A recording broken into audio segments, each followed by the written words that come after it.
নির্বাচনী বন্ড অর্থাৎ electoral bond নিয়ে আজকের যে আলাপ আলোচনা হচ্ছে, যে তর্ক বিতর্ক হচ্ছে দেশের রাজনীতিতে, এই নির্বাচনী বন্ড বা ইলেকটোরাল বন্ড জিনিসটা আসলে কি সে নিয়ে আমরা অনেকেই কিন্তু পুরোপুরি জানি না কিংবা সঠিক জানি না। দেশের যে বড় বড় টিভি চ্যানেল তারাও সেরকম ভাবে প্রচার করছে না বা মানুষকে দেখাচ্ছে না কিংবা বোঝাচ্ছে না যে এই নির্বাচনী বন্ড নিয়ে এত যে আলোচনা চলছে, সুপ্রিম কোর্টে যে মামলা চলছে, সেগুলো কিন্তু তারা দেখাচ্ছে না। সুতরাং আমরা সাধারণ মানুষ হিসেবে নির্বাচনী বন্ড আসলে কি, কেনই বা এত বিতর্ক, সেটা সঠিকভাবে জানতে পারছি না। আজকের আমি এই ভিডিওতে নির্বাচনী বন্ড অর্থাৎ ইলেকটোরাল বন্ড অ্যাকচুয়ালি কি সে বিষয়ে আলোচনা করব। নির্বাচনী বন্ড প্রথমে আমি দেখাই, আমি কয়েকটা নির্বাচনী বন্ড বানিয়েছি, নিজে তৈরি করেছি অ্যাকচুয়ালি। দেখুন, এই যে এইগুলো নির্বাচনী বন্ড। আপনারা ভাবছেন এগুলো সাদা কাগজে কি সব লেখা আছে, ঠিক। নির্বাচনী বন্ড এক প্রকারের কাগজ। যদি আমি সিম্পল ভাষায় বলি, এগুলো আমি বোঝানোর জন্য বানিয়েছি, আমি বোঝাবো একটু পরে ভিডিওতে। যদি নির্বাচনী বন্ড আমি বলি জিনিসটা কি, জিনিসটা হলো সিম্পল ভাষায় একটা পেপার যেখানে লেখা আছে state bank of India electoral bond. এখানে যেরকম লেখা আছে 1000, এখানে যেরকম 10,000, এরকম লেখা আছে। এবারে আসছি নির্বাচনী বন্ড আসলে কি।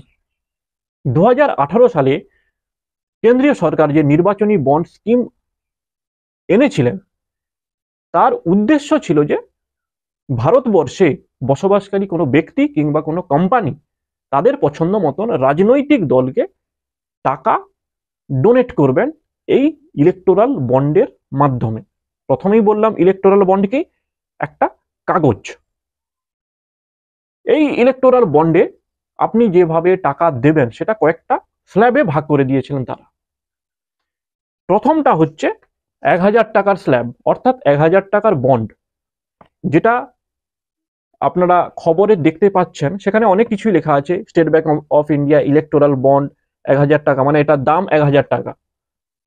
সেটা টেকনিক্যাল বিষয়, আমি সেটা আলোচনা করব না এখানে, সেটা আপনারা ছবিতেই দেখতে পাচ্ছেন। আমি এটা জাস্ট বোঝানোর স্বার্থে বলছি একটা সাদা পেপারে লিখে। তো এই যে বন্ড, এইটার দাম 1000 টাকা। তারপরে আসছে 10,000 টাকার বন্ড, এইটার দাম মানে ওই যে পেপারটার দাম সেটাই হচ্ছে 10,000 টাকা। তারপরে আসছে 1 লাখ টাকার বন্ড, তারপরে আসছে 10 লাখ টাকার বন্ড এবং 1 কোটি টাকার বন্ড। এই 5টা স্ল্যাবে ভাগ করা আছে বন্ডগুলো।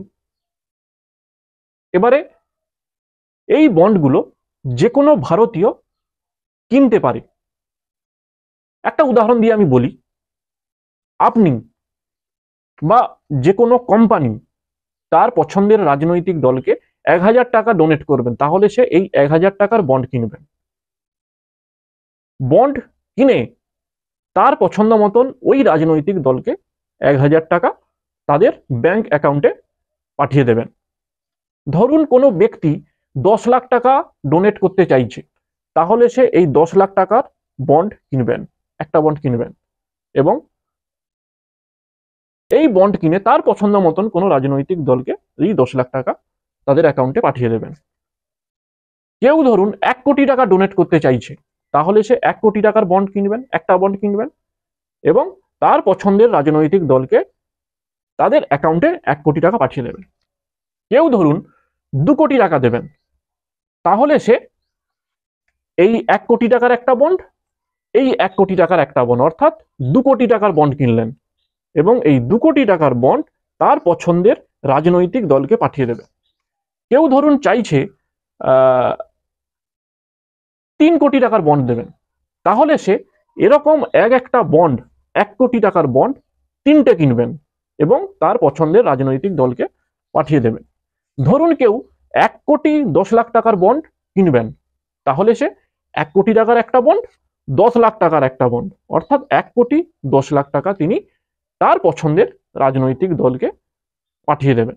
এইভাবেই বন্ড কেনা এবং ওই বন্ডের মাধ্যমে ওই ব্যক্তি বা ওই ইন্ডিয়ান কোম্পানি তাদের পছন্দের রাজনৈতিক দলকে যে কোনো অ্যামাউন্টের টাকা ডোনেট করতে পারে। তাহলে আমি যদি শেষ কথা বলি, ইলেকটোরাল বন্ড হচ্ছে একটা সিম্পল কাগজ যেখানে ওই বন্ডের অ্যামাউন্ট লেখা আছে। কোনো ব্যক্তি যে পরিমাণ টাকা ডোনেট করতে চাইছেন সে পরিমাণ টাকার বন্ড কিনবেন। যদি ভিডিওটি ভালো লাগে তাহলে অবশ্যই এটা শেয়ার করে দেবেন, কারণ ইলেকটোরাল বন্ড নিয়ে যা চলছে সেটা সাধারণ মানুষের জানা উচিত। যদি ভিডিওটি ভালো লাগে তাহলে অবশ্যই শেয়ার করবেন এবং নিচে আমার ভিডিওর নিচে কমেন্ট করে জানাবেন। পরে আরো একটা ভিডিও আমি এই ইলেকটোরাল বন্ড নিয়ে যে বিতর্ক চলছে সে বিষয়ে একটা ভিডিও আনবো।